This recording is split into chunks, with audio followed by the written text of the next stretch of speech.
my background is I worked for the Register newspaper for many, many years as a staff illustrator. And we had all kinds of assignments from business stories to human interest stories. And I never dealt with editorial type stories because there's a division at the paper for that. But my experience was, although there were people that illustrated realistically at the paper, I always dealt with more conceptual ideas.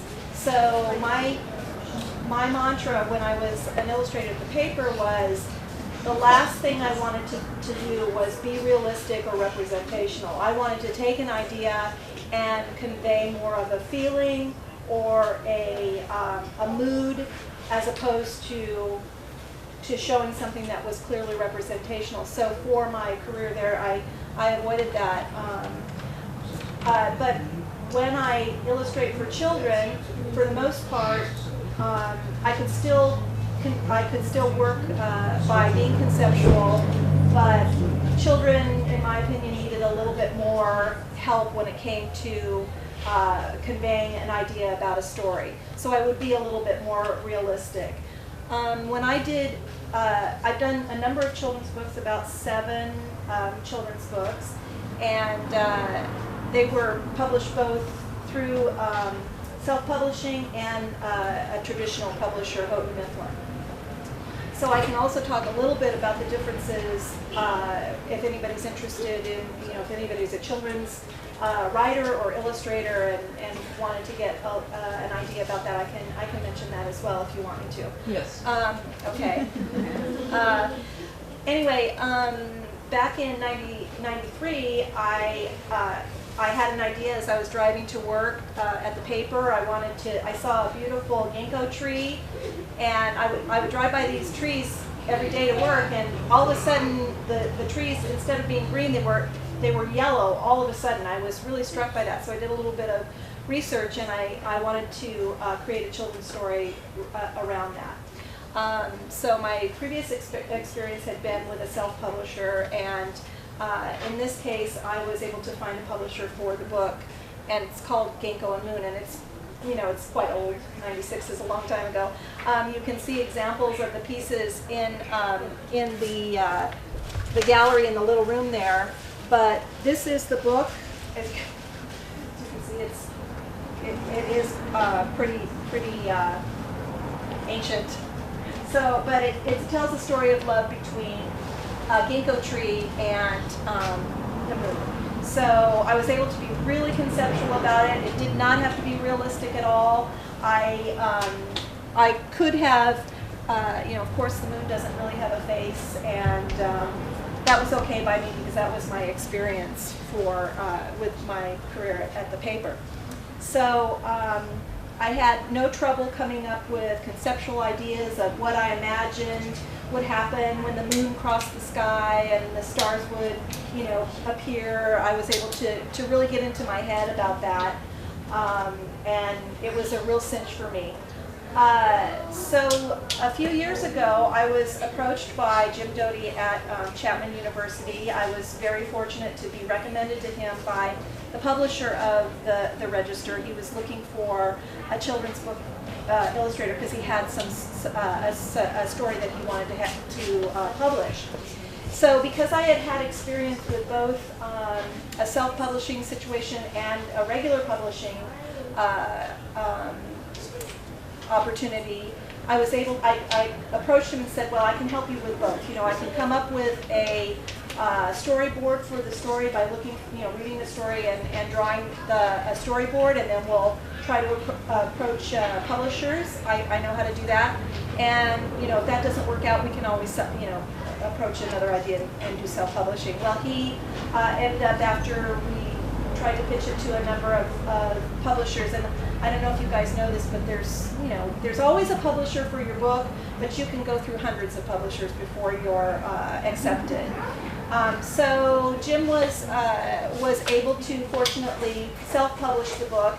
So I didn't have all the structure that's surrounding a regular publisher. It was just Jim, me and Cameron, who happens to be here luckily today.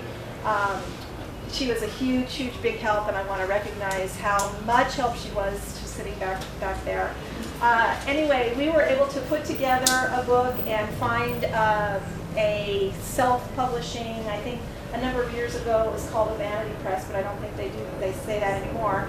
But we found a publisher for the book, and we put it together and had it published. And it's called A Christmas Adventure in Little Italy, and it was the story of Jim's childhood in the Little Italy section of Chicago.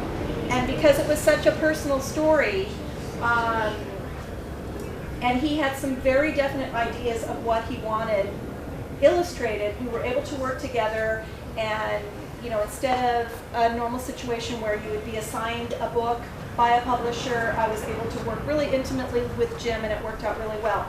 One of the things that he said, which I think that you mentioned earlier, that he wanted to really get across in his book was he remembers when he was a kid, and he would look through a book, and as a matter of fact, I have the Christmas Adventure book here too. That's this one here, and this came out a couple of years ago. It can still be bought online and through the website for the publisher. But one of the things that Jim talked about is he remembers reading and being able to read the words and then go over and look at the picture and find the things that were described in the words by looking at the picture. He really definitely wanted to do that. My experience had been that, especially with the paper, is that was the last thing we wanted to do, was repeat the image that was being represented by the words. We wanted to make it additional, give more of a mood, give more information in an illustration than what you would normally put into a story. Something that could not be photographed would be illustrated. So it was really a struggle for me to go from being real conceptual to realistic. And this was my first attempt, and we were really pleased with how it turned out. You guys talked about computer-generated illustration. I have to say that, in all the years that I was illustrating, I did all kinds of different mediums, at the paper especially. In this case, you can see that these were painted alkyds and on board, but I made a real progression from, especially in a newspaper, doing these lavish paintings to getting down to doing my work in the computer. So at the time that we did this first book, I did create the illustrations in Photoshop. And that was not, creating originals from those illustrations was not something that I was used to either. So when Jim approached me a second time for a book, I thought, well, this time I'm going to paint, because I really wanted to have originals that, that I had painted so people could see the detail that I was putting into the paintings. And so this latest book that we've been working on is called it's called How Jimmy Finds His Voice, and it's a story about Jim again when he was a boy. And the book is not published yet. It's about to come out any day yet. But this is just a mock-up that I did of the book.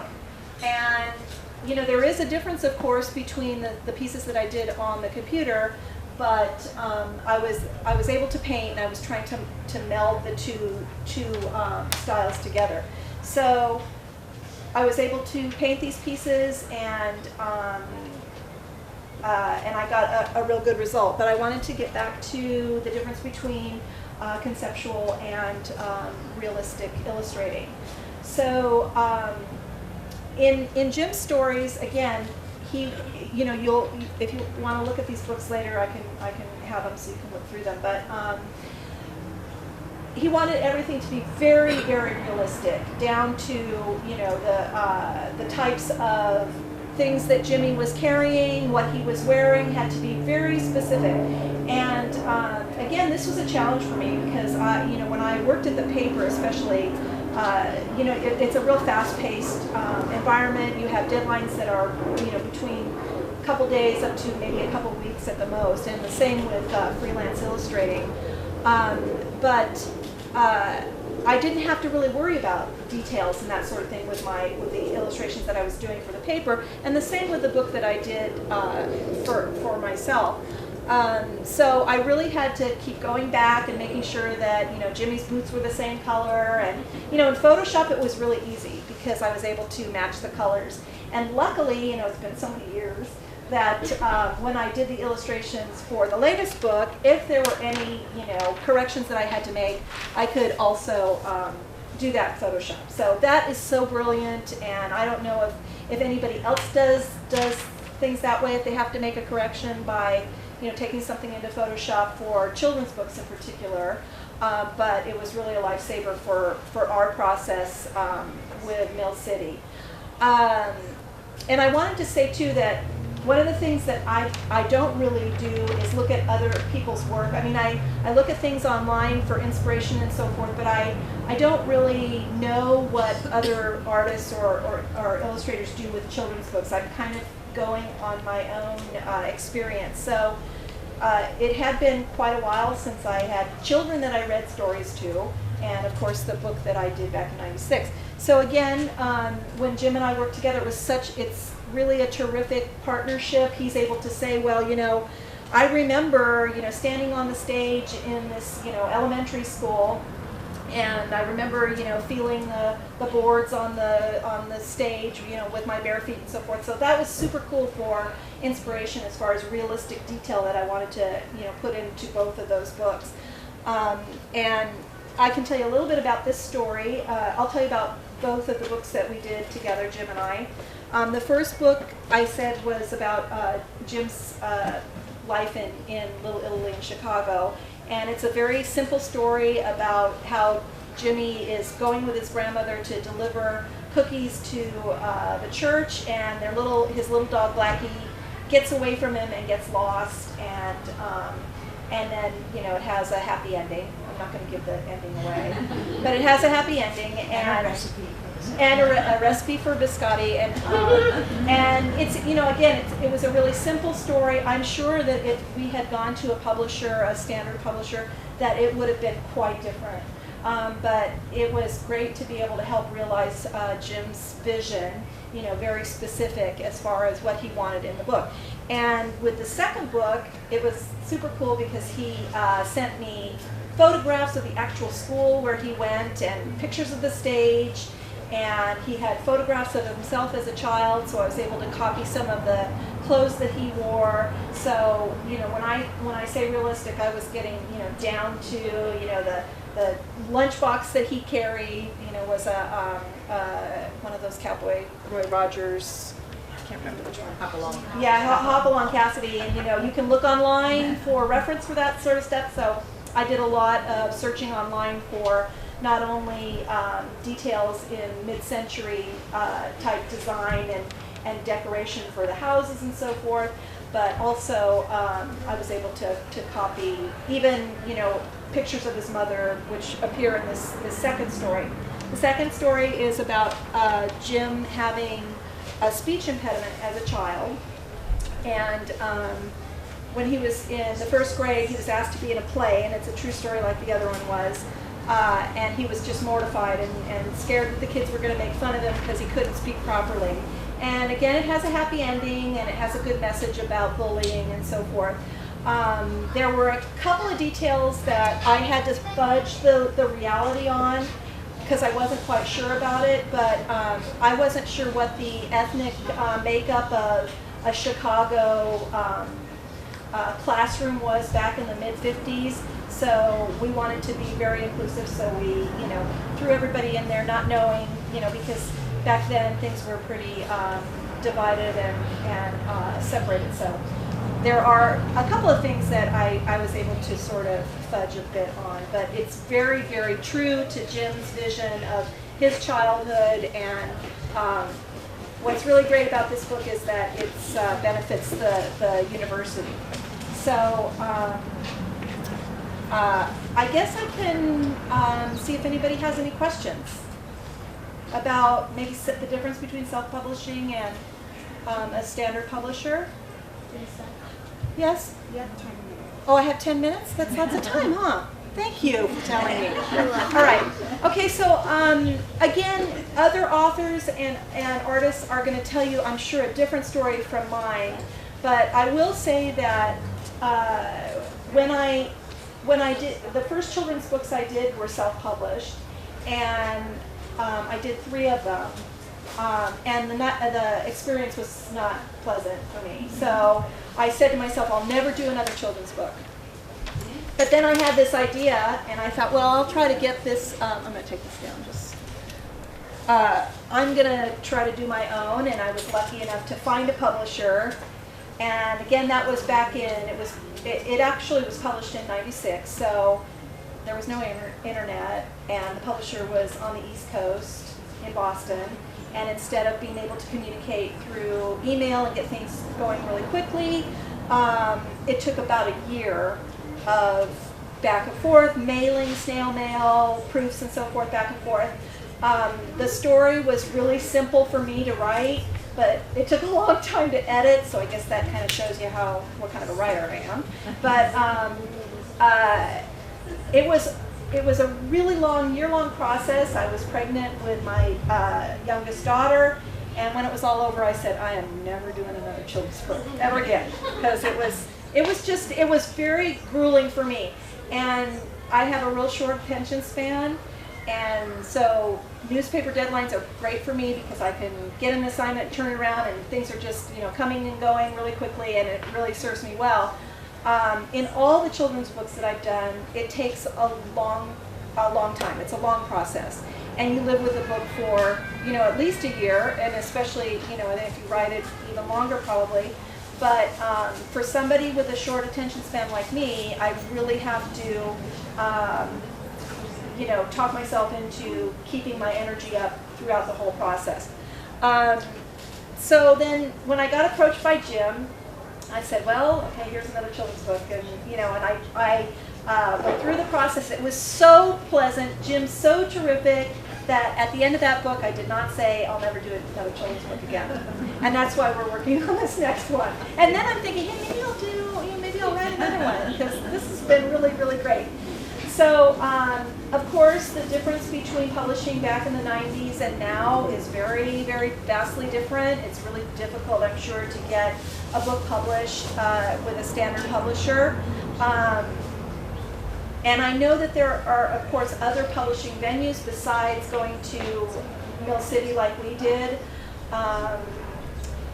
But I really don't know about that, so I can't speak to that. But people are real successful in getting their books published through Amazon. But again, I can't speak to that. But what I think is really great about it is if you have a book and an idea, there are lots of venues now to get a book published.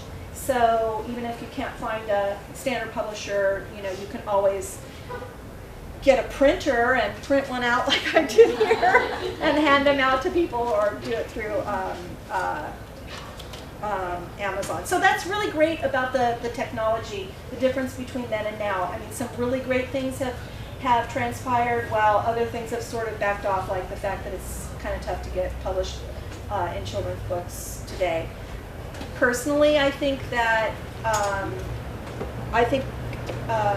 sitting down with a tablet with a child is not nearly as rewarding as sitting down with a book, where you can look at the pages and turn them back and forth and smell the paper. And hopefully children's book publishing will always be healthy and strong because of that, and people don't get crazy ideas about having a piece of plastic.